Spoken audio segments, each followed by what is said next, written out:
Pittsburgh Steelers fans, what's going on? This is Jeff Hartman, co-editor of BehindTheSteelCurtain.com with you for this Week 11 episode of the Steelers preview where the Pittsburgh Steelers are gearing up to hit the road again down to Jacksonville, Duval County to play the Jaguars. Yes, the 1-8 Jaguars. And I have to say, Dave Schofield on his Thursday morning Stat Geek episode said he couldn't remember who they lost to. I remember who they beat, I should say, who the Jaguars beat. I remember because they knocked me out of the survivor pool in week 1. I had Phillip Rivers and the Colts thinking, okay, Phillip Rivers is going to have a good game right out of the gate. Nope, dud. Gardner Minshew beats Phillip Rivers, and I'm out. And they haven't won a game Rivers since. is going to get you every time. I think it got was in week 1 too as well. I know it got my brother, or at least sometime he's like, darn you, Phillip Rivers. I hate Phillip Rivers. Okay, he is the killer of dreams. Yes. Yes. All right. And with that said, let's welcome Bryan Anthony Davis, our podcast producer. What's going on, Bryan? How are you tonight? I am so glad to be here, fellas. We are a week away from a tryptophan coma. That's and right. Hopefully, well, we can't really go into that tryptophan coma because we've got a game next week, but there's a game beforehand that I'm really excited for. Duval. I can't stand that 2017 comes back. I hate that. Their fans are obnoxious. But I've been there. Yeah. They're bad. Dave Schofield, show, other co-editor. How are you? I'm doing all right. You guys are saying about this. Isn't the game at Heinz Field South this week? Isn't that what they call it? Because normally there's more black and gold. I don't know. I can't remember. Yeah, but Bryan, you've been there, yes? Yeah. 2015. So, there's a lot of Steeler fans down there. I mean, they can't even pack the stadium when they're allowed to have full attendance. So I'm imagining this is going to be there's going to be a lot of Steeler fans in attendance on Sunday. Would you take that? Would you think that's a safe assumption? Yeah, absolutely. You know, the probably about the 20% of Jacksonville fans that are there, they're very obnoxious and loud, but the Steeler fans really roll that place. And it's not that the Steeler fans are traveling well. You have people from all over Florida that are huge Steelers fans that are showing up there because they're close and it's their chance to see their team. Yeah, it's gonna be fun. I'm the headline of this podcast I think is appropriate, and that is that a lot of fans they want to look ahead. They're thinking about that Thanksgiving night game against the Ravens, and I get it. We all get it. That's a gigantic game for so many reasons. Not only should the Steelers not overlook this opponent, but this week isn't about the Jaguars. Yeah, am I right, guys? I mean, this week is about the Pittsburgh Steelers. What are your thoughts when you think about that, Dave? We'll start with you. When you think about that statement, this isn't about the Jaguars. This is about the Steelers. What does that mean for you? That means that the Pittsburgh Steelers will either win this game or the Pittsburgh Steelers will either lose this game. This will not be about Jacksonville winning the game. You know, that's what it means. You said the Steelers will either win the game or lose the game. Well, meaning it's all on the tie. No, but meaning that's not what I meant. And they're playing hard. That it's they're going to play hard. And no, is that it's not like the Jacksonville Jaguars. You know, and because I was there for both games 2 years ago. It's not like the Jaguars are going to beat the Steelers. If the Steelers lose this game, it's more about them not doing what they need to do than it is the Jaguars being a superior team. An example would be that Week 5 game in 2017. Roethlisberger throws 5 interceptions. That's how the Jaguars win that game. In the playoffs, well, that was because of the guy that sang the Star Spangled Banner, but I'm not going to get into that. Bryan Anthony Davis, when you hear that this game is not about the Jags, which I think is appropriately named, it's about the Steelers. What do you think? It means that the Pittsburgh Steelers control their own destiny, fellas. That's the bottom line to the whole thing. This is the Jaguars are just the team assigned to them as they work towards destiny, and that's all there is to it. And I'm under great authority with my musical connections that John Oates has been cited in Duval County. Oh gosh, don't say that. Don't you say that. That if that happens and I find out, I'm literally turning the game off because it's a loss. I'll just set up the live stream early and I'll be like, all right, the Steelers lost. Like, good job, it's the first quarter. Don't worry, John Oates screwed us again. That's how can a musical genius screw up a professional team's fortune? I just don't understand that. It's a great question, Brian, and the answer is only John Oates knows. Let's get to this super chat here. Anthony Johnson gives us $5 and says, any chance you guys could get Vince Williams on the show? He's growing on YouTube. Look, there's a lot of players that I would love to have on our podcast. Okay. If they're active players, it's tough because especially during the season, you have to go through the public relations team. If you get a player that kind of you reach out on your own or to their representation and they come on your show and the Steelers hear about it, they're not very happy because they want to control all that. They want to control. I would love to have, I'm trying to get, this thing sounds crazy. I've been trying to get Mike Wallace. He just seems like a guy that still people remember Mike Wallace. I would love to hear some stories about young Antonio Brown and Mike Tomlin and the Steelers when he had to leave and went to Miami for the bigger contract. I haven't heard back, but I'm trying. We'll see. Just reaching out on Twitter. But nonetheless, well, that's really the nuts and bolts of that story. So, and Steve O'Neill's right. Jeff couldn't get Ryan Switzer on the show. No, I couldn't. Get Ryan Switzer on the show. All right. Anyways, let's get to, I want to talk about, well, guys, any news that really piqued your interest this week? Brian, we'll start with you. Really no news is good news for me. I mean, they had a couple guys that they brought in to look at as far as tryouts, but really it was just a business week. And that's all I care about. Dave? News this week, anything that pique your interest? Some things that are kind of brought up a little bit in the live chat that if you want to, there's, what do people do in the NFL? And you get this in the offseason all the time. But, we make lists, we make our top whatever. We love power rankings. We love things like that. And there's been some lists comes out lately. I know I retweeted one of them right. That, let's see, first of all, Chase Claypool was left out of the top 10 rookie list.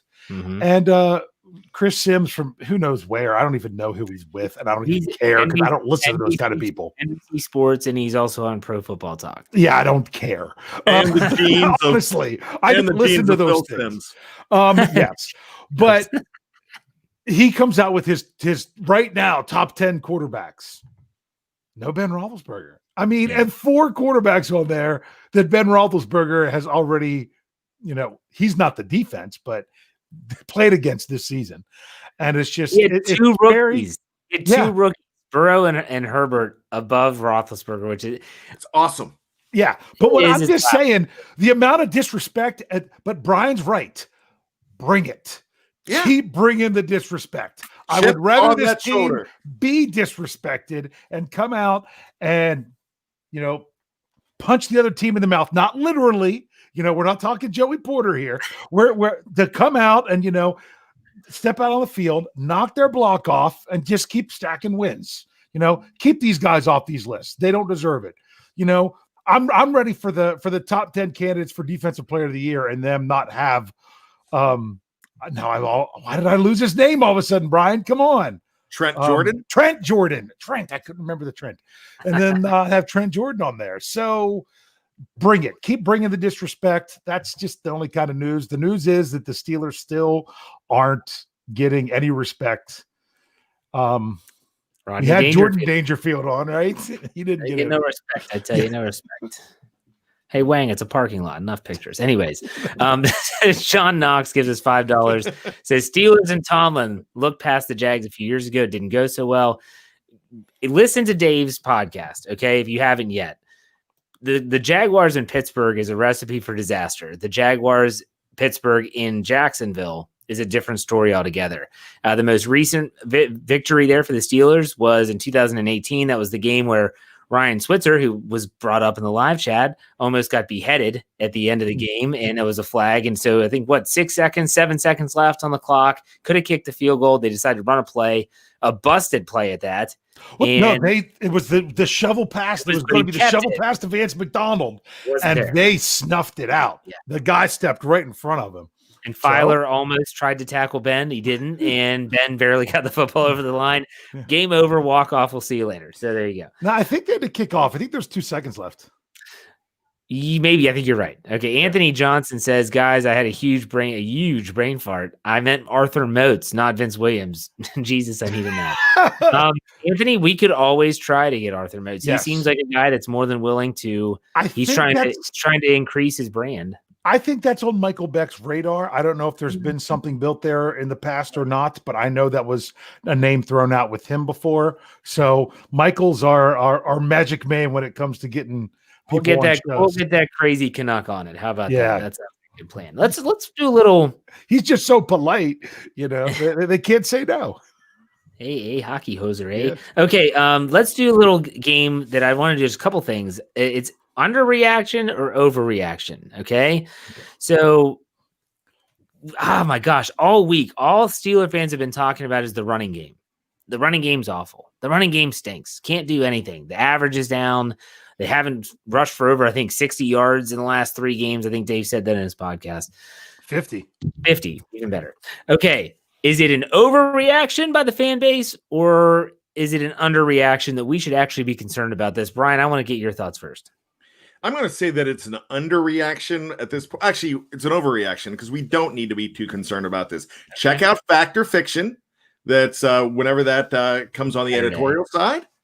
So I will be talking about that then. But spoiler alert, look, this team is 4th in scoring. They're moving the ball without having to run the ball.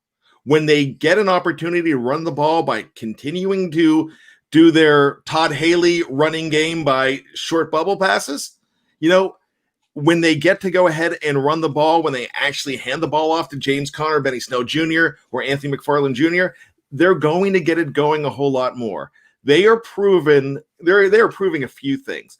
One of the things they're proving that this is not your father's, your grandfather's Pittsburgh Steelers. This is not the 2019, 18, 17, 16, or 15 Pittsburgh Steelers. This is a unique team that they are setting the rules, and you need to just kind of stop whatever they're doing. And it's pretty hard to stop because you've got guys like Ray, Deontay Johnson, Juju, even Chase Claypool, James Washington, that could take that ball and run with it better than anybody. And that's their running game. Passing to the wide receivers. So I'm not as concerned. For everybody thinks that is going to catch up to them. It could. Yeah, definitely could. But guess what? When you finally start stopping that, you're going to be able to open lanes for those running backs at that point. So don't worry about this.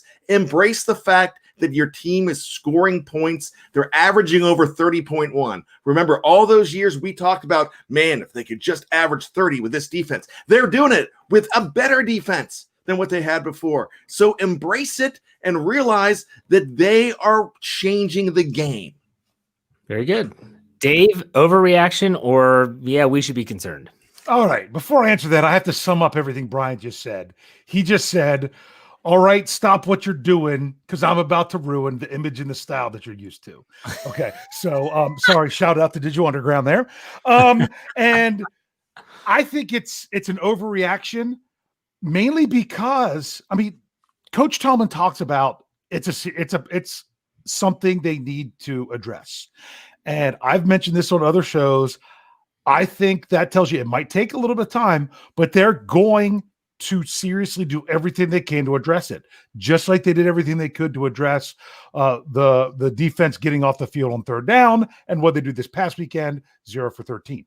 So the biggest reason I think it's an overreaction is what else from Steelers fans was there to look at a negative on Sunday? They moved the ball however they wanted to in the air, other than giving up the fake punt and worthless time. The special teams were back to doing what they do again, especially when they get a takeaway on the very first chance they have.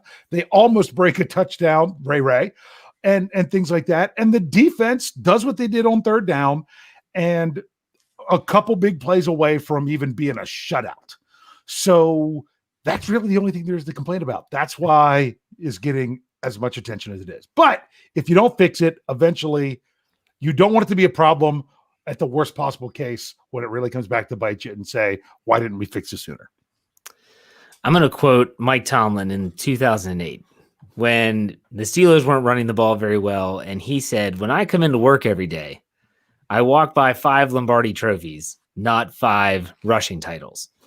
Right now, Steeler fans should be concerned with one thing and one thing only, that they've won 9 games and they've lost 0. I mean, they're 9-0. Yeah, it might be unorthodox and it might be not what you want to see. It might not pass your eye test, but what does always pass the eye test is undefeated. Like, kids, keep this in mind. Like Dave said, this is the only thing that we could really gripe about. Everyone loves to pick something to gripe about. Oh, it's the third down defense. They're awful. Oh, the rushing defense, blah, blah, blah. This week, it was the run game. So we'll see how this pans out. I have a gut feeling about the run game in this upcoming game this week, but we'll see. The next over or under reaction. Let's talk about the rush defense. We've seen them get gashed. I know the stats were inflated from Cincinnati, but the numbers are the numbers. They gave up 144. They've given up over 140 yards at least, I think. Wasn't it 144 last 139. Okay. Given close to 140. Mm-hmm. The last 3 weeks, 263 to Baltimore. Bryan, this run defense, now the defensive line is starting to get healthy, but still, should this be a concern or are we overreacting when we're talking about the rush defense? Go ahead, Bryan. I think we're overreacting again because you played the Baltimore Ravens, and guess what? You're going to give up a lot of yards to the Baltimore Ravens, but you still beat them. You gave up a lot of yards to the Dallas Cowboys. You still beat them. That was 401 week. So a 3-week total was about 534 yards rushing, something somewhere around then. The average keeps on going down a little bit. It's going to go up probably, it's going to get better this week against Jacksonville because they don't run the ball that well. But here's the thing. Don't care because you know what? When the rushing yards from the opponents, when they rise, the passing yards go down. And the bottom line is you kept Cincinnati off the scoreboard. You could talk about 137 yards all you want. They scored no rushing touchdowns. And you kept them from beating you and controlling the ball anyways. You gave up 10 points to that team. You beat them by 26. Once again, this is a case of us having a hot girlfriend, having a hot wife, and sitting here going, man, my luck's going to run out. She's going to cheat on me and leave me with nothing. And I'm going to be laying here with ramen noodles and just hating my life. No, go out and party with her. Paint the town red and enjoy it. Stop waiting for the other shoe to drop. Live your life and enjoy it. My gosh. 9-0. When have we been 9-0? Never. Yeah. This podcast is brought to you by Ramen Noodles. Make sure you check out Ramen Noodles. Cheap. They are very shelf stable. All right, let's go to Dave Schofield. I wasn't sure if he was saying the hot wife and a hot girlfriend, or if it was I wasn't sure if it was both or just one. Then the ramen noodles. I don't even remember the question. I'm gonna have to. Seattle has 3 losses. Yeah, should you be concerned about the Steelers' rush defense because the numbers are not looking good in the last few weeks? The only reason they don't look as good the last few weeks is because we're comparing them to what they did at the very beginning. And you also have to remember, you can't have it all. You can't put an extra guy into the run defense and an extra guy into the pass defense. You have to pick and choose what you're going to do. And if you're choosing now to not give up the long third downs via pass and things like that, and you're wanting to worry about that pass defense, guess what you're not doing? Having that extra guy like a Mike Hilton that's there focusing on the run and things of that sort. You can't do it all. You can't just completely stop the run and give up the pass like crazy. And you can't completely stop the pass and give the run like crazy. Although you can if you're winning the game, that's a little bit different. But really, you need to find that balance. And I think that's what the Steelers are doing. They're finding that balance.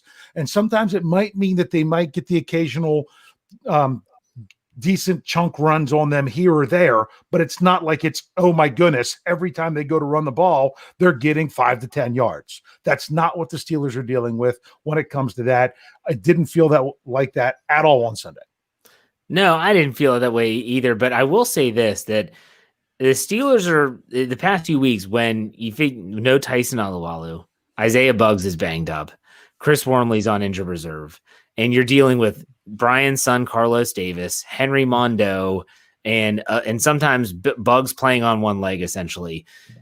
You're getting some of these players back now, and that's going to be very beneficial. And you brought up Mike Hilton, which is a good point. It was a little bend, don't break. We'll put it that way.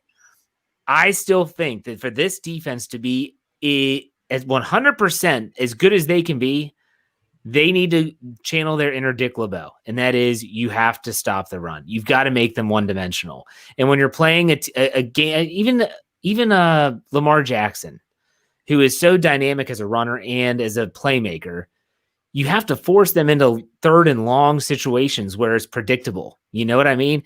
The Steelers haven't always been doing that. They didn't do it at the beginning of the Cincinnati game.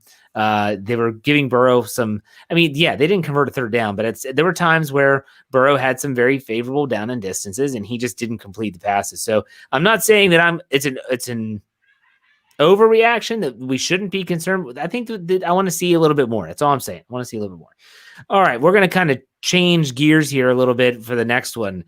There's a lot of people with obviously coronavirus cases are spiking all throughout the country. COVID-19, the NFL on Saturday, I think it's this Saturday, every single NFL team is going into this intensive protocol, which the Steelers have been in for 3 weeks. So this is nothing new for them. Basically, the only time the players are going to be in the facilities for practice, a walkthrough, or if they're getting treatment. I think maybe for workouts as well. Other than that, everything's virtual. Meetings are virtual, you name it. So, guys, confidence in the season. A lot of people have the confidence in the season waning. They're like, I don't think this is going to happen. It's going to get wrecked. Guys, is that an overreaction or what? Bryan, we'll start with you. I think it's the overreaction because the NFL will not allow this season to get completely wrecked. Here's the deal. One thing that I think we talked about this a long time ago. Do you know how long that they have that stadium in Tampa Bay? Is it still called Raymond James Stadium? Yes, I think so. Okay. Or they have it. TIAA Bank Field or something like that. No, not Jacksonville. Oh, sorry. I'm sorry. Raymond James is Tampa Bay. Yeah. Oh, yeah. Sorry. Yes, that's Raymond James. So they've got Raymond confused on my Florida stadiums. The NFL has Raymond James Stadium booked up through the middle of April for the Super Bowl. So if something happens and they have to keep extending things, they are going to find a way to do it. They are not losing this season. They will not lose revenue. They will add extra games. The plan is already approved right now that if you start losing games now, that you're going to have an 8th playoff team, which means we're going to go back to 1982 when the strike season and there was the NFL tournament. And that was when the Steelers were the 4th seed taking on the 5th seed in the first round. And everybody played in the first round, which means the Steelers or the Chiefs or whoever's up top is going to get screwed out of the bye. That might possibly happen. And that could be the thing that we are complaining about coming in the next couple months. But they are not going to lose this season. See, that bye thing, I don't see it that way. I don't think that's what they had that implemented for. When they say if they take an extra team, that might be getting teams in. But the other problem, and trust me, this is a problem that they don't want to have, is what happens if they have to play a very important game that got canceled. Maybe they don't have to play every game, but some games that have playoff implication in, let's say, what we call a week 18. You know, it could be more than that based on how everything plays out. But let's say they have to play some of those important games. If you have a team that then has a bye, that bye's a bad thing because then you're going 2 straight weeks without playing. That's why they would take it away. And I'm just saying that's the interpretation I got. I might be way off, but I was looking at it as they didn't want the bye to be a punishment for a team that then had to wait 2 or 3 weeks without playing a game and then have to come back and try to play, because that's not an advantage. That's a disadvantage. Yeah, but you play for that extra week off and not having to put your team through the rigors of 60 minutes of football and get hurt. One less game you have to play. Yeah. So I could see both ways. So John Knox puts $5 in the tip jar. Thank you very much, John. He said, I could see the NFL canceling games that have no bearing on the playoff picture. Maybe if they have to, if that would be a last ditch effort, but here we are. So thank you guys for answering that question. Let's shift gears a little bit here. And before we head into our first break, I want to get your guys' thoughts, because right now we're on live Thursday night and there's an NFC West game going on as we speak. And that's the Arizona Cardinals at the Seattle Seahawks. Guys, I want to ask you a question. I personally think that the most competitive and the toughest division in football is in the AFC North. I mean, when you look at it, you have the 9-0 Steelers, 6-3 Ravens and Browns, and then a 2-6-1 Bengals team, which I think we can all agree is they're better than the record. We'll say that. Yeah. Almost everyone else would say that the NFC West is almost equally as good. You have Seattle, Arizona, the Rams, and the 49ers. Now, 49ers are bad. They're beat up. The Rams are competitive, and Arizona, Seattle seem to be the class of that division. Guys, which division's better, in your opinion? Try not to be biased. Try to just be a football fan here. Brian, we'll start with you. Man, this is so tough because I could make a case for both of them. The 49ers were in the Super Bowl last year. Almost won the Super Bowl. Kind of blew the Super Bowl, actually. They got everybody hurt this year. They should be competing for the division title. The Rams are really good, but we're not even talking about the Rams, and they're so good. We're talking more about the Cardinals, and we're talking more about the Seahawks. You're possibly going to have those three teams in the playoffs. On the other hand, you could have all three teams not all three teams, but the three teams in the playoff picture right now, the Browns, the Steelers, and the Ravens in there. I really think that the Ravens are still Super Bowl competitors. I don't think they're going to get there, but they are competitors, and they are probably top three right now in the AFC. In the entire NFL, they're probably still top five. So if you look at the top five in the entire NFL, I'm going to go ahead and give the AFC North the advantage because you have two teams higher ranked than the other teams in the NFC West. But that is a fantastic conference. Look at what a fantastic division. Look at what Arizona's doing right now. Seattle might have 3 losses, but they are a tough team. And I'm watching this on my phone while I'm talking to you guys. It's a really good battle. And the Rams could come out of nowhere and win the whole thing. But I'm telling you, the AFC North top to bottom is better. Think about the record of the Cincinnati Bengals and who they have lost to, and they've lost 4 games so far, all in the AFC North. They've lost twice to Cleveland, they've lost to Baltimore, and they've lost to Pittsburgh. But they are building a special team there, and we are going to be talking about Bengals week pretty soon in the next couple years, and they are going to be a rival again. All right, Dave, what do you think? AFC North or NFC West? I'm going to give you a great Dave answer. This is a fabulous Dave answer. The AFC North overall is better. The NFC West, I feel, is more competitive because they have 3. I mean, before tonight's game, 3 teams at 6-3.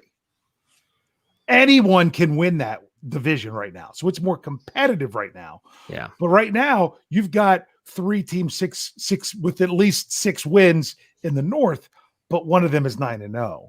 And that's, to me, that the Steelers are the tipping point. If it wasn't for that, you would probably say it was the West because, you got San Fran at 4-6 versus Cincinnati that's 2-6-1.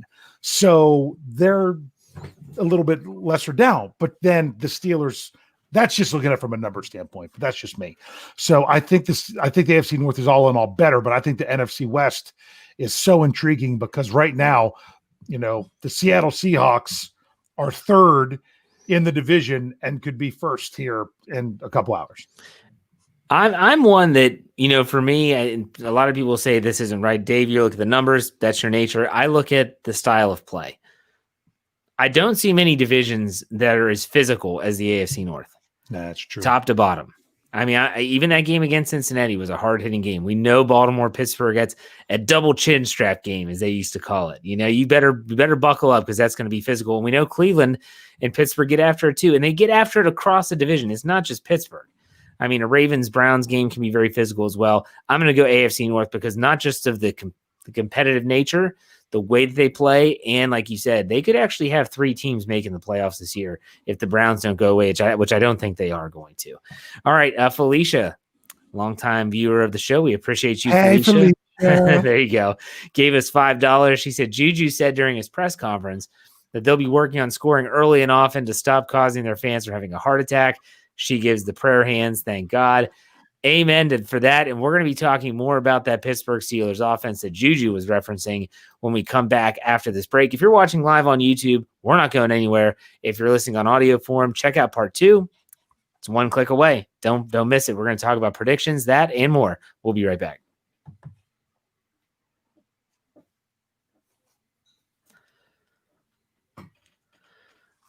All right, Pittsburgh Steelers fans, welcome back. Part 2 of the Steelers Preview Podcast. I'm Jeff Hartman, co-editor of Behind the Steel Curtain, joined as always by my fellow co-editor, Dave Schofield, and podcast producer, Bryan Anthony Davis. Guys, I tell you what, there's a lot to talk about. Anthony Johnson gives us $2, though. He wants us to talk about, real quick, Tennessee versus Baltimore. This is a game in Baltimore. Baltimore's reeling after their loss on Sunday Night Football. They've lost 2 out of their last 3 games. Who do you have to win, and who's more beneficial to Pittsburgh? I'm going to throw this over to Bryan first because his rooting guide is going to be running Friday morning. Go ahead, Bryan.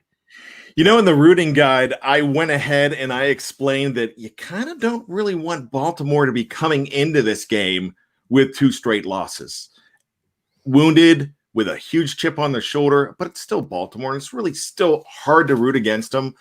I'm going to root for Tennessee, but the Steelers just need to take care of business on their own coming up next week, and I really think they can. I would love to see Tennessee beat this team and just completely demoralize them and let Pittsburgh just put the final stake through the heart of this team. And I really think that could happen. So you still need to root for Tennessee. And even though you have that inclination to think of, no, you don't want 2 straight losses, them coming in and being hungry, but we got this.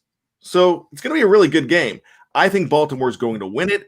It's in Baltimore, and they're not a team that just goes away easy. Thaddeus says, didn't his rooting guide already come out? The audio did. The article will be tomorrow morning, Friday, because this is recorded live on Thursday night. Dave Schofield, who do you have in this game? I say this game doesn't matter. Hear me out. Hear me out. Hear me out. No, because you're like, oh, it's the Steelers. Do you want the Ravens coming off on a loss? Do you really want the Ravens to beat Tennessee? You know why I say it doesn't matter? Sunday night is what set this up for this game to not matter, because this Ravens can't come into Pittsburgh on 2 straight losses. They're going up against the team that knocked them out of the playoffs into their building last year. So they have to pour so much into this game. They can't not give everything emotionally, physically. I mean, mentally. This is a big mental game for them. They have to pour themselves into this game mentally because they have to get over that team that knocked them out of the playoffs, that coach that knows how to stop their run game with his defense and Mike Vrabel. And because they can't lose 2 in a row, then you have to go to Pittsburgh on a short week. So I think it's going to take so much of what they have to do mentally that it's going to be hard for them to turn right around, not to play the game on Thursday, but to start that mental preparation for Pittsburgh on Monday on such a short week. So I'm still pulling for Tennessee just because, I mean, come on, you want to get as much gap in the North as you want to. But that's why I say that was such a big game Sunday night when they lost in New England. Absolutely, because if you think about it, if Pittsburgh wins on Sunday and Baltimore loses Sunday, that's going to be that's a 4-game separation. And so you think about the games remaining, even if Pittsburgh were to lose that game on Thursday night, they still have a pretty dominant lead. You root for Tennessee, in my opinion. We'll make it simple. Marcus Nash gives us $4.99, but didn't put anything. If you see a question anywhere, Dave, let me know. Next thing you type Marcus, I'll bring up. So go for it. Very good. Yeah, so make sure you do that. We appreciate the tip. Yeah. All right, let's get to let's start with the injury report. Let's start off with the injury report. We're going to talk about the injured players for the Pittsburgh Steelers, which, hey, it's not going to take that long. Dave, why don't you go and do that? All right. Now I got to bring this back up because I was looking for that live chat. So I'm sorry. I know that was kind of a Dave answer to start that I said it doesn't matter, but I'm hoping you understand my explanation is meaning it's not as important as the one before. But here's what it comes down to. This was good news for the Steelers. There were 3 players that did not practice on Thursday. It's not the good news that there were 3 players. The good news is that the players that there weren't more than the 3 players. We knew on Tuesday from Mike Tomlin's press conference that Trey Edmonds and Jalen Samuels, they're going to be iffy this week anyway with soft tissue injuries in their legs as running backs. And then we have Jaron Elliott with an illness. A lot of people were saying, hey, if he's dealing with an illness, he's not testing positive, but it could be, just keep him away, which I could see that. And that was it. Everybody else practiced. Mike Hilton, 2 full practices. Hasn't had that since the injury. Every time he's gone full, he'd end up going limited then. That's back-to-back full. Let's get him full tomorrow. Let's get him back. What was it? 6 guys that were not injury related. It's funny. Yesterday, I thought it was interesting that Juju Smith-Schuster was finally not called that he had a knee. It was just the coach's day off, which is really what it was before. And Isaiah Buggs, maybe the week off really helped that ankle. I think it's a little bit more than that, but I was kind of waiting for the bold predictions at the end to kind of go there. So as to why I think you're going to see Isaiah Buggs this week. So that's the Steelers. You want me to go ahead and hit the Jaguars? I did the injury report podcast, and that's a long list. I was going to say we might run out of time for the show. There's a big list, and it's not like there's huge names on there. Gardner Minshew limited, but they aren't planning on him playing in that game anyway. James Robinson, running back with the shoulder, was full. 3 cornerbacks, I believe, are on the list, either limited or no. I think one of them got put on IR after practice. Oh, good. I didn't see that. Is there one that's a rookie? Well, someone was set to come off of injured reserve. I saw it as well. I'm not sure. I think it's CJ Henderson. Is he a rookie? No clue. Yeah. He was a top pick, either first or second round. And I think he just got put on IR today. So since the injury report came out, I saw a report on Twitter. I'm not saying it's gospel. I'm just saying that's what I heard. Sorry, I don't have better information for that, but that's just kind of some of the highlights there. They had a lot of limited players. Yeah. Only a couple that didn't practice. Well, actually, was it only 3 that didn't practice? So. They're a banged up group, and Pittsburgh seems to be trending the right way in terms of health, which is a good thing. Guys, real quick, the Jaguars are a team, especially like someone like myself. I don't know a lot of people on this team anymore. I mean, you used to think about the defense with Calais Campbell and Jalen Ramsey and the other cornerback. His name is escaping me. Come on, Bryan, help me out here. AJ Boye. Yeah, there you go. Real quick though. Name a play. Give me a player that fans should keep an eye on in this upcoming game. Bryan, we'll start with you. DJ Chark, DJ Chark, DJ Chark. What? Who is that? What position does he play? What? Wide receiver. Seriously, DJ Jeff? No, I'm thinking more along the lines of someone's listening and they're thinking he's doing this DJ Chark song. Who is he? What position does he play? Because if Steeler fans don't know the Jaguars that well, he's one of the few guys you should know. Well, yeah, I was going to go with the running back. Yeah. That Mike Tomlin gushed over on Tuesday during the press conference. He's very good. Undrafted rookie, right? James Robinson, yeah. He's been banged up, though. He's been limited. On Wednesday, he was full participant with the shoulder. Keep an eye on that, though. Undrafted rookies, you get banged up, you're going to still try to play anyway. What about you, Dave? Anyone else that you can think of from the Jags squad? I mean, who's the quarterback again? Oh, it's Luton. Luton. So I don't know why I say it like that. I say I want to be all Luton free, right? That's what Chris Berman said. Yeah, he calls him Luton free. Yeah, Luton free. Really, you're right. They've kind of Miles Jack is the only player left on that defense. That's right. I almost forgot that he was still there because everybody else is gone.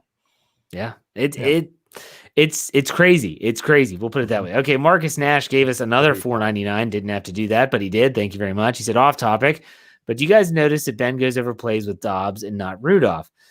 Ben has given credit to Joshua Dobbs on a couple instances where I think at least one. It might have been the Claypool touchdown against Philly where he said they came over and they were talking about it. Dobbs saw a tendency and he went with it. That's noticeable for me. But guys, what do you think? Bryan, I'll start with you. Do you remember the infamous Ben Roethlisberger show on The Fan when Mason Rudolph was drafted and they asked him about it. Yes, I do remember that. So the reason I bring that up is he's like, why are we doing this when you could get us weapons? We've got Dobbs in the building. He talks about how much he talked about then how much he studies with Dobbs and how they go over everything together. They are very close. So when you look at, we talked about when Vance McDonald went out with the COVID distinction.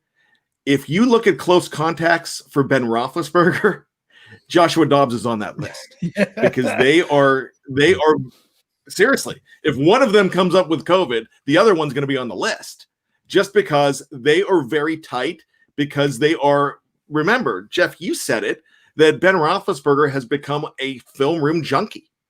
Yeah, and so along with him is Joshua Dobbs.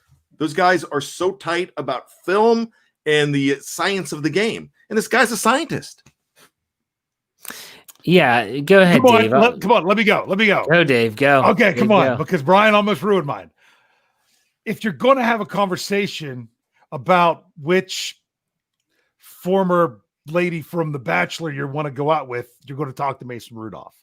If you want to talk about aeronautical engineering, you're going to talk to Josh Dobbs. So if you're trying to dissect the defense, which one are you going to talk to?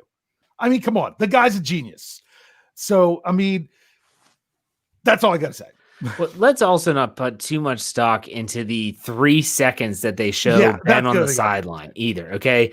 You could probably see if you were at a game live, I guarantee you all 3 quarterbacks are sitting there looking at with Randy Fichtner there, and I'm sure Matt Canada's there.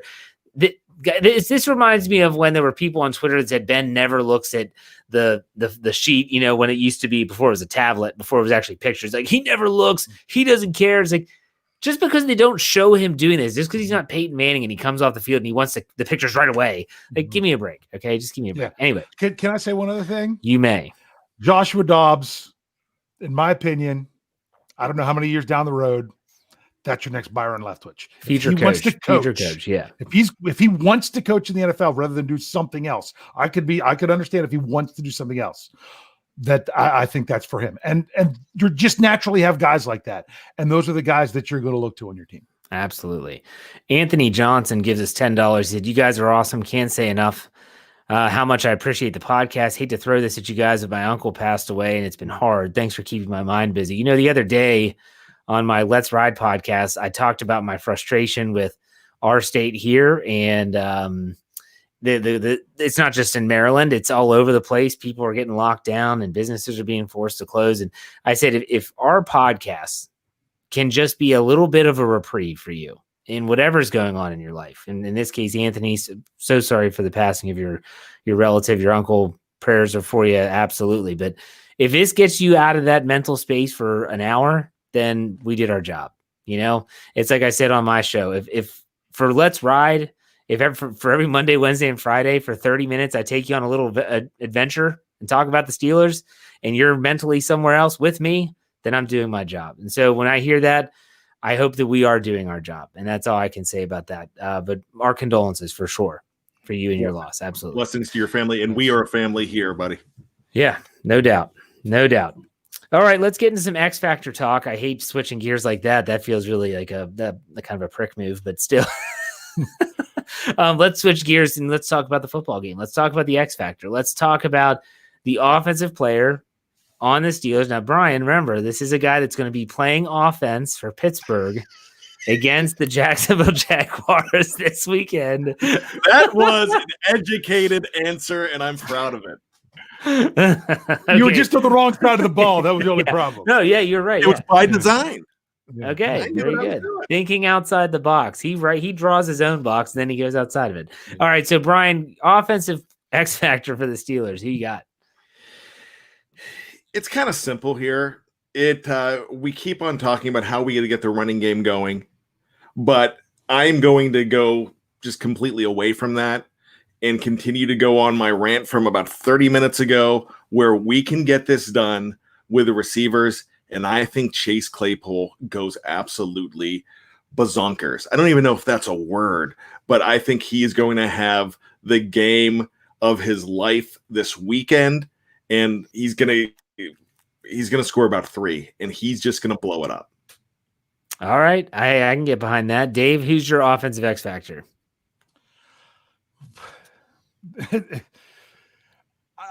I can't say the same answer every week. I just can't do it. I can't. No, I can't do it. I can't do it. So I'm going to say, I'm going to say, someone threw it out there in the live chat. I'm going to say Anthony McFarland Jr. Ant Mac. I think because 2 other running backs look like they're probably not going to play. I'd like to say Ben Snell. I think maybe he could, if be given an opportunity. Because was that which game was that where he had if Baltimore, he doesn't trip over feet and get 1 yard, I think he could have busted that for 15 plus. But that I think this might be a game where he can get an opportunity to get a few carries, maybe even early, and show what he can do. And if he does, then that's just going to be one of these games with them rolling. So I'm doing what Brian's doing. I'm trying to think outside of the box, not just give the same answer. So I'm going to go there. So no BTR. That's fine. All right. I'm going to go with James Conner because, like I said earlier in the show, I've got a gut feeling about this game. Typically, when the Steelers, what did they do with the third down narrative? They focus on it, and it improved. They're going to come out. I think they're going to run the ball well. Looking at the Jaguars defense, they give up 131.7 yards per game on the ground. I think the Steelers might have their way with them on the ground. If this is a game where Roethlisberger only has to throw like 20 sometimes, that's perfect.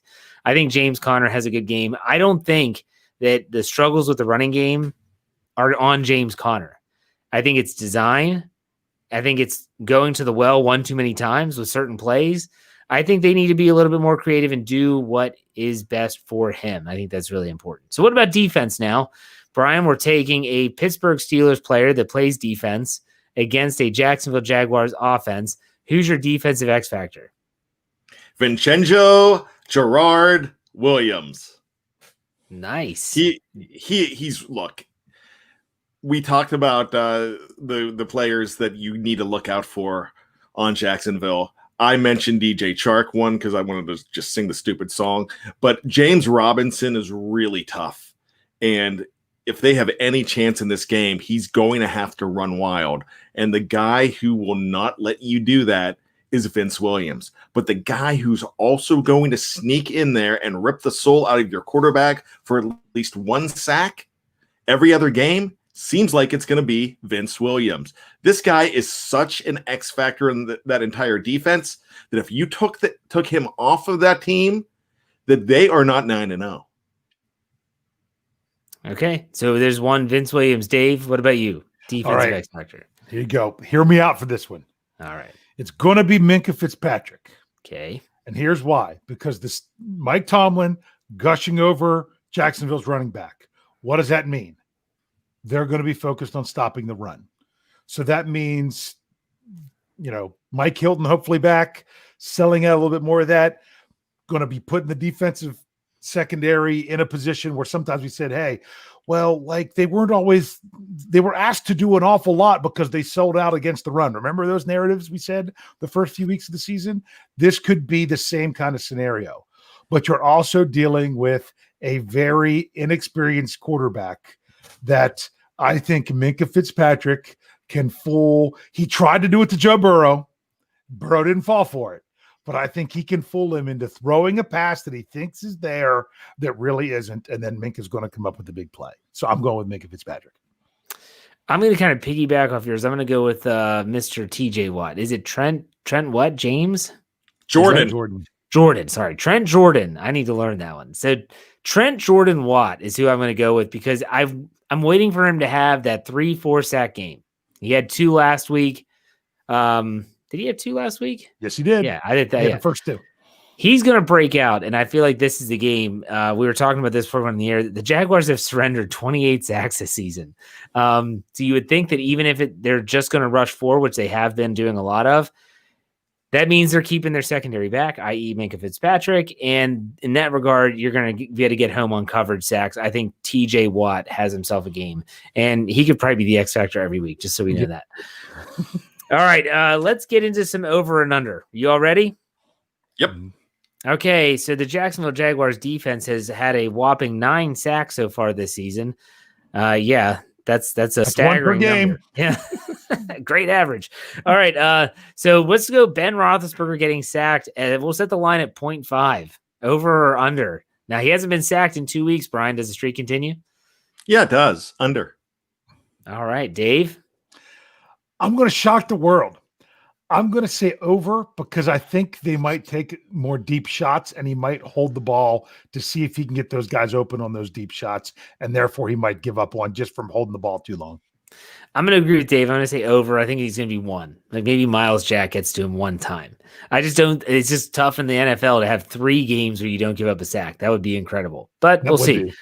All right. James Conner rushing yards, setting the bar really low now. 65 over under. Bryan Anthony Davis. I'm still thinking it's going to be over. Okay. Have a number in mind? Let's go 80.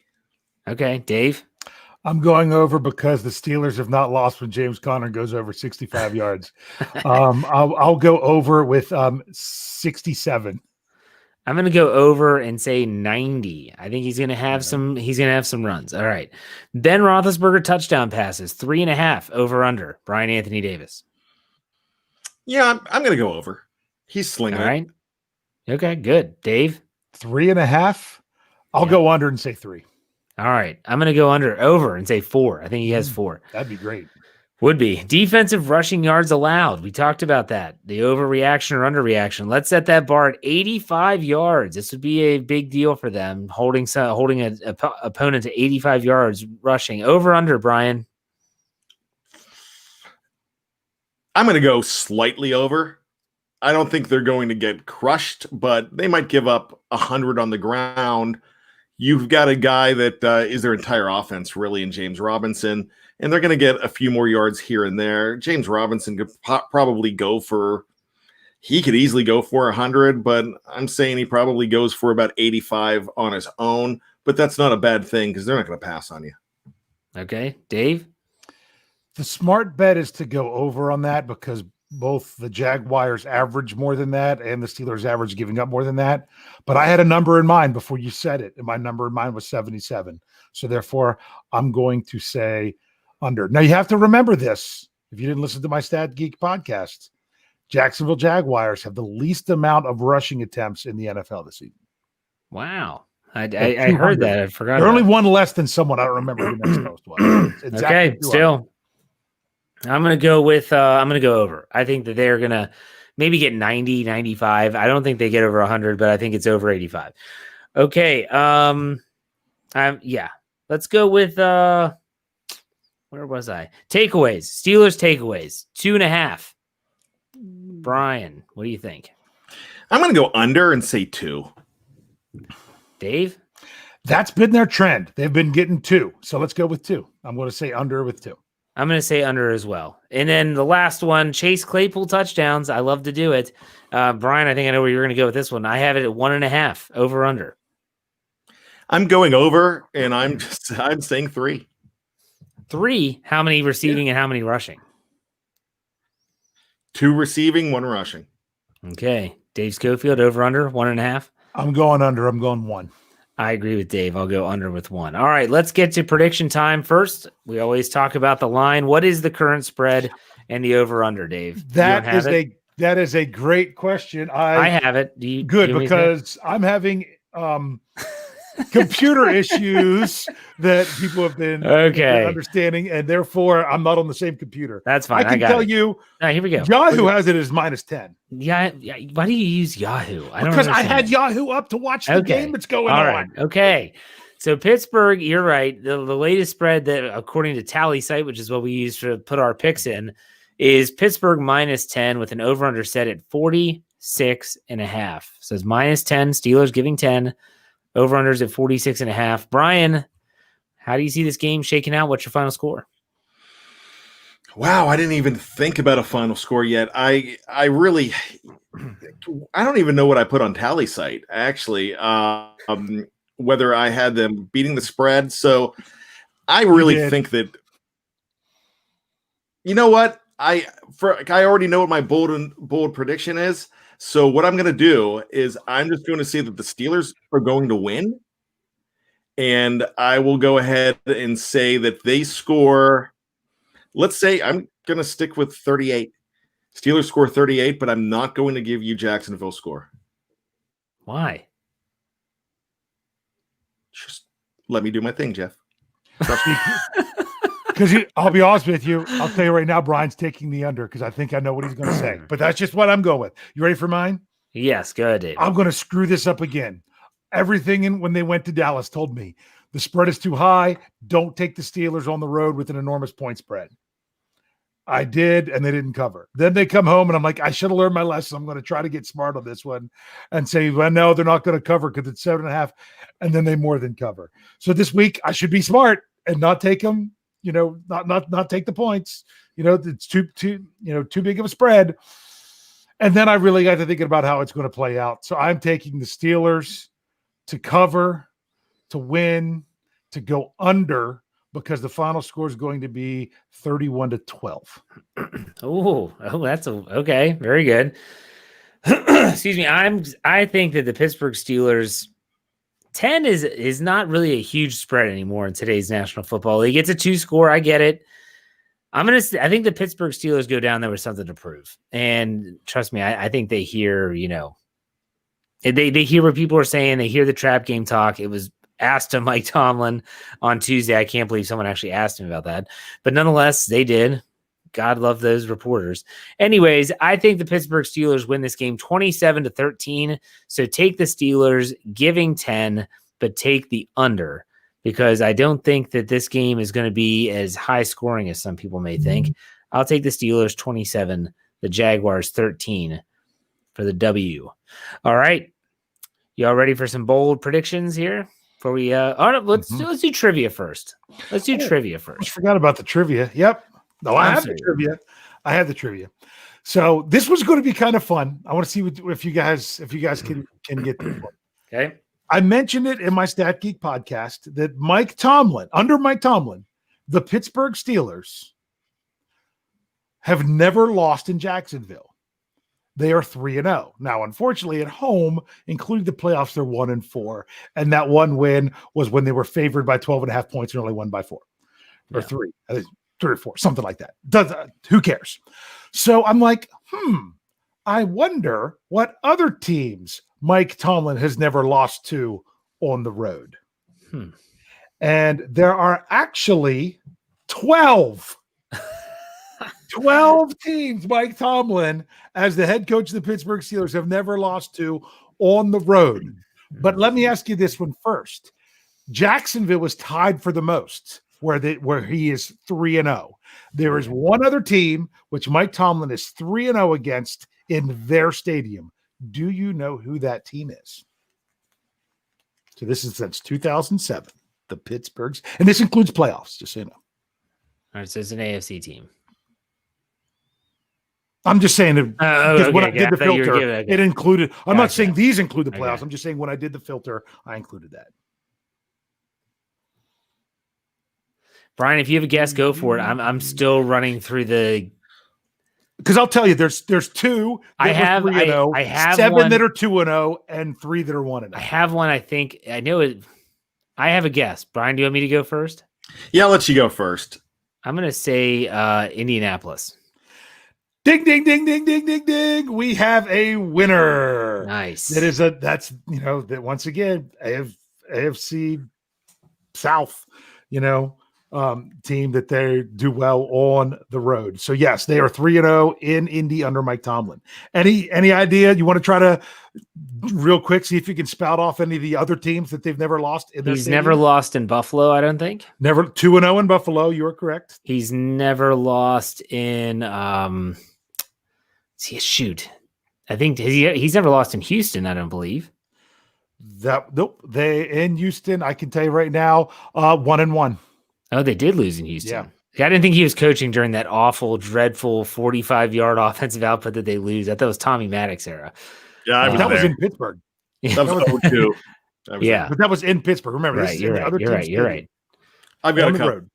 Arizona, Atlanta, the Rams, Green Bay. You've got Atlanta.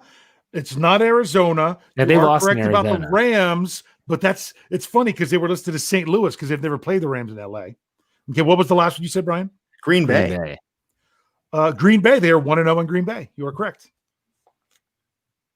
Hold on, let me think. This is a good one. This stuff I love. I like this stuff more than the other type of stuff. I know, because I thought you'd have fun with it. So far you have Jacksonville, Indy. He's never lost. He's never lost in Tennessee. Yeah, they have lost in Tennessee. Did they?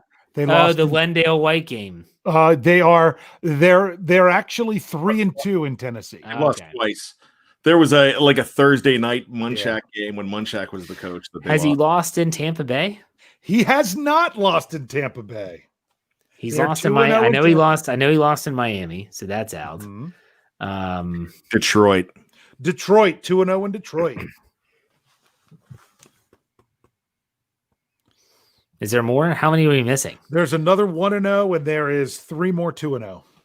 Carolina. Carolina's the other 1-0. Yep. Okay. So there's 3 teams, which is 2-0. I will tell you, 2 of them are NFC and 1 is AFC. Come on, Bryan. Dusk Thunder's got it. I looked down, so Washington. The football team. He's 2-0 in Washington. He's never lost in New York, and for the Giants, right? Has not lost against the Giants. So how many are we missing and now? You're missing one. And I'll tell you, team. It's one team, but 2 cities. That's not one team, but 2 cities. Buffalo? Buffalo's hasn't been in 2 cities. We already have Buffalo. Yeah, they have. They used to play some games in. No, I'm not Toronto. talking about where the game was played, but I'm talking about their name. I'm just saying. Yeah, I know.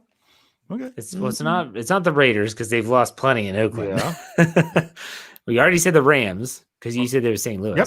The Chargers. It is the Chargers. There you go. Against the Chargers. Very good. That one was fun. That was fun.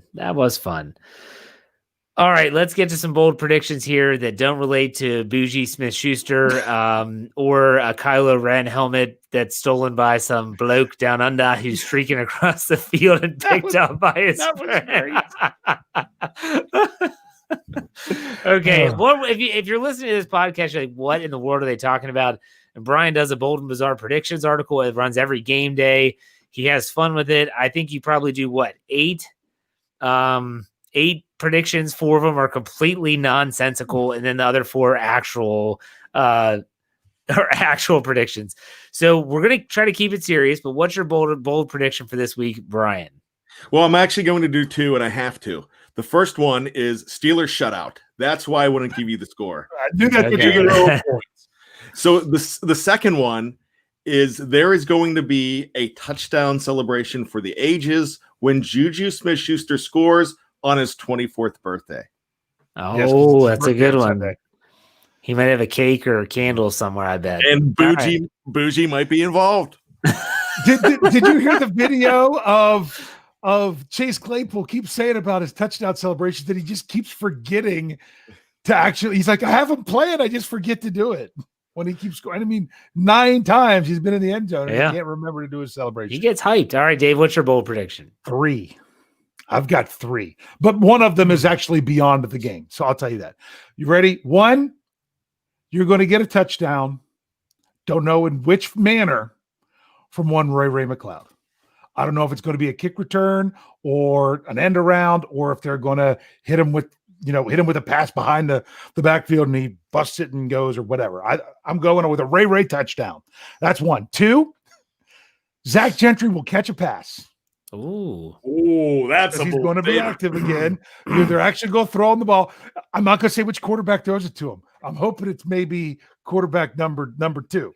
You know what I mean? Because they have more of a repertoire there. And my third one is beyond the game. There is a defensive lineman on the Pittsburgh Steelers that unfortunately is going to be wearing another team's jersey by the end of the season. They've got too many. If Chris Wormley comes back to try to get someone back on the practice squad, they're going to have to release him. I don't see how they can try to keep 8 defensive linemen, and it doesn't matter who they release, someone's going to pick them up. Yeah, maybe not. I mean, if they release Carlos I don't think they're Davis going to might not. release him because he's so young. I'm Watch your afraid it's tongue. going to be Mondu. I'd love for them to find a way to keep 8 defensive linemen. I just don't think that they will. And I think if they have to release one of them, that they're going to be gone forever. Unfortunately, that's my sad Debbie Downer one. I'm going to say my bold prediction is that another defensive lineman ties Cam Hayward with an interception. Ooh, Okay, nice. maybe it's Stephon Tuitt, maybe it's Tyson Alualu, maybe it's if it was Mondo or Mondu, that would be awesome. Oh my, that would be awesome. But I just think it's one of those where Cam got that really awkward interception against Daniel Jones. Another defensive lineman comes down with a football. That'll be my bold prediction. No, TJ is going to hit the arm. The ball's going to pop up in the air, and someone's going to be paying attention and grab. Doesn't matter. I hope it's Tuitt. I hope it's Tuitt. I love Tuitt because I was just going to mention, I'm hoping it's Mondo because that mustache, that prepubescent mustache that he has going on is one of the best things I've ever seen in a long time. So we need to get an up-close shot of that thing because that's really bad. Oh, my goodness. All right. So let's do some final thoughts here. Bryan, go ahead. You know what? I talked about it way early in the show. We got to quit worrying about tomorrow. In fact, don't do your Fleetwood Mac. Don't stop thinking about tomorrow. Stop it. Don't think about tomorrow. Think about Sunday and don't think about Thanksgiving. Think about the Jacksonville Jaguars and enjoy this. Hopefully we are celebrating. The three of us are talking about 10-0 after this game, but this is not going to happen every single year. We've never seen it happen. So just love what's going on right now. And don't worry about where we're going to be come February. We hope we know where we're going to be come February, but celebrate November. And it's feeling pretty awesome. Amen to that. Dave Schofield, final thoughts. Why is it every time Bryan says something, I instantly think of a song, but we won't go there this time. My final thoughts comes right back to the title of the show. This game is all about the Steelers and what they're going to do. Do you want to completely make sure you're focusing on don't give up on the run game, making sure we're focused on that run game? That would be nice. But guess what? Just because it's a game you're supposed to win, don't just sell out and say we're going to keep running no matter what, because you play to win the game. This game is more about the Steelers. This game is more about the Steelers than it is the Jaguars. And if they don't come out of there with a victory, the only people they have to blame are themselves. This is all on you. Go down there, take care of business. You got this. Let's go. How can you say you can't? You got to do your Herm. All right, you play to win the game. My final thoughts have nothing to do with football whatsoever. My oldest child, my only son, my one of 5, turned 12 years old today. And as I put him into bed, and he said, "Do you have a show tonight?" And I said, "Yes." And he said, "Can you wish me a happy birthday on the show?" And I said, "Yeah." I said, "I can do it right at the beginning." And he said, "No, do it at the end." And I said, "I'll do it at the end then." So anyone that knows my son, he's had his share of challenges in his young little life. And I've never met a little guy so tough as him. So happy birthday to my son. I love him more than life itself. He's 12. I cannot believe it. In the blink of an eye, 12 years old. So anyone out there that is celebrating a birthday, you share with my son, happy birthday. In the meantime, go ahead. I'll tell you what, Jeff, real quick. Yeah. I know because my daughter and your son is basically what brought us together. Yes. And my daughter absolutely adores your son. I think he is a fantastic young man. 12 years old. Happy birthday, buddy. He appreciates it. He says thank you from his bed downstairs. So, all right. So with that said, have a good evening, everyone. Have a great weekend. Enjoy the game. We'll be back after the game on Sunday for the Steelers postgame show. Check us out there. In the meantime, have a great weekend. Send it, Dave. Hey.